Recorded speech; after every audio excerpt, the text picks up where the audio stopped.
the argument bahawa ianya merupakan satu perkara yang addiktif dan bila seseorang mula merokok, maka dia merokok for life atas sebab dia addicted. Saya pernah merokok semasa di sekolah dulu, ya, tingkatan 3, ya, sampai tingkatan masuk universiti di UK. Saya berhenti. Lepas tu balik daripada UK, saya kerja dengan Petronas, saya merokok kembali. Dan selepas itu, selepas beberapa tahun, saya berhenti sekali lagi. So maksudnya, it's a choice. Walaupun kita boleh katakan, ya betul ianya addiktif dan sukar untuk berhenti dan sebagainya, tetapi kalau Yang Berhormat Menteri tanya yang merokok sekarang ini, mereka akan menjawab, I choose to smoke.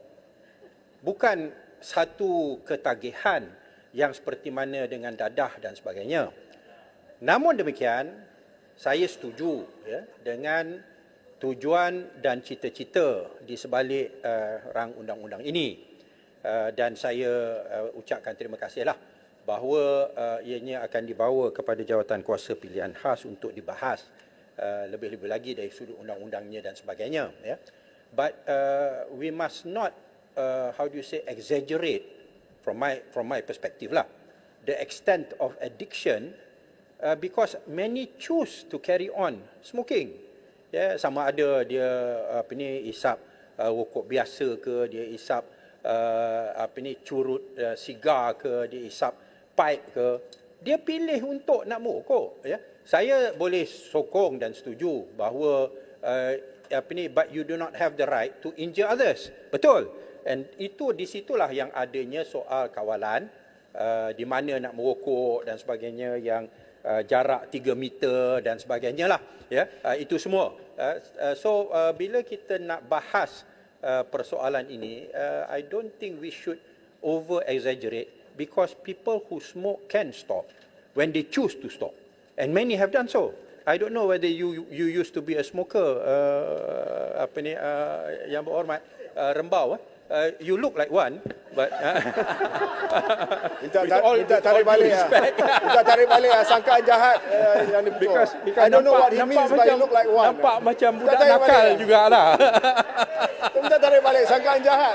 Okey, tarik balik. Menteri, okey, minta maaf. Yang Satu lagi. Alam amat berani, bukan saja Menteri, dia merokok kat Petronas lagi. Ya. Bahaya tu. Baik, Masih Yang Menteri, saya nak bertanya statement yang dikeluarkan Yang Menteri yang mengatakan ada ahli parlimen kita yang telah bertemu dengan syarikat industri tembakau ni ketika kita sedang berbahas beberapa hari lepas. Padahal lobby daripada syarikat tembakau ni salah dari segi the Framework Convention on Tobacco Control yang kita telah sign dengan WHO. Jadi adakah Yang Berhormat setuju supaya kalau ada ahli parlimen ataupun hubungan pegawai mereka kepentingan dengan industri tembakau ini, mereka perlu istihar kepada rakyat apa yang telah mereka berhubung dengan syarikat-syarikat tembakau ini. Menteri, sikit je. Saya perlu isytiar kepentingan saya lah. Isteri saya merupakan seorang guru dan saya difahamkan rata-rata guru menyokong betul undang-undang ini. Tapi saya serba salah kerana ada peruntukan-peruntukan yang saya sebagai peguam rasa tidak begitu adil. Persoalan saya adalah, adakah juga undang-undang ini juga akan mengkaji semula saranan kerajaan berkenaan dengan penggunaan vape yang dikatakan boleh mengurangkan ketagihan kepada perokok? Okey. Saya akan jawab sebab banyak lagi dan saya nak rumuskan. Menteri, saya akan jawab vape lepas ni, tapi saya bagi kepada kawan kita Padang Serai. Terima kasih Tan Sri Yang Dipertua. Terima kasih Menteri. Saya memang sokong terhadap kita bantahan rokok. Ini adalah satu cara yang terbaik untuk negara kita, untuk masa depan generasi muda. So bagi saya, Menteri, saya melihat papan tanda dipamerkan untuk publik di India, di mana tempat-tempat diorang letak papan tanda mengatakan hadiah pertama untuk merokok. Pertama dia tulis TB, kedua dia tulis lemah jantung. Ketiga, dia tulis hilang tenaga batin.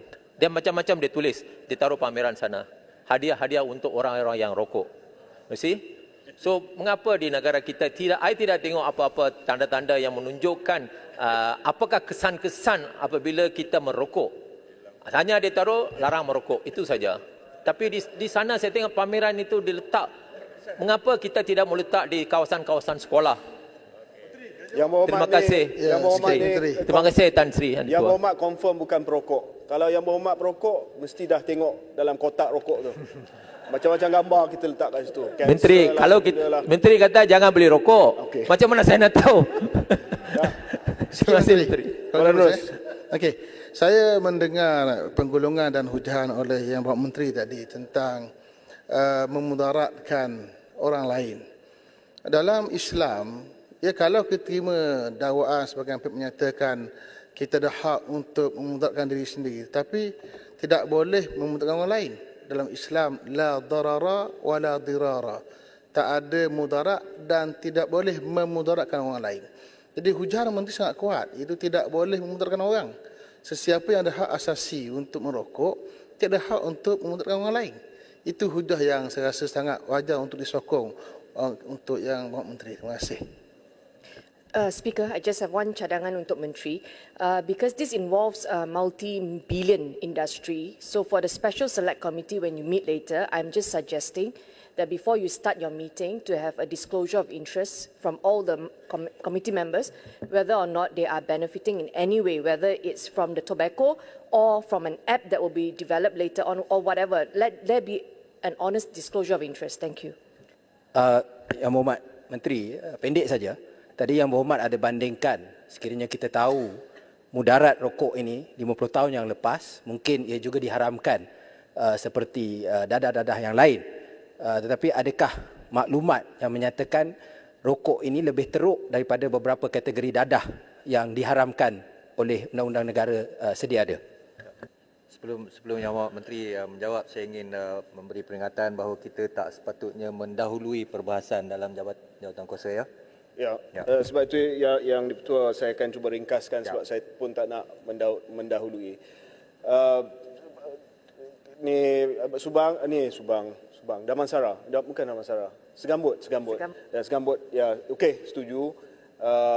Cadangan daripada Padang Serai akan kita lihat more visual warning kepada orang ramai. Dibangkitkan Setiawangsa, yes, kita ada dan kita boleh tunjukkan kesan mudaratnya. Of course, data dia tidaklah sama sebab data mudarat dadah ni tidak sama seperti rokok. Lebih banyak lagi data yang kita peroleh untuk rokok.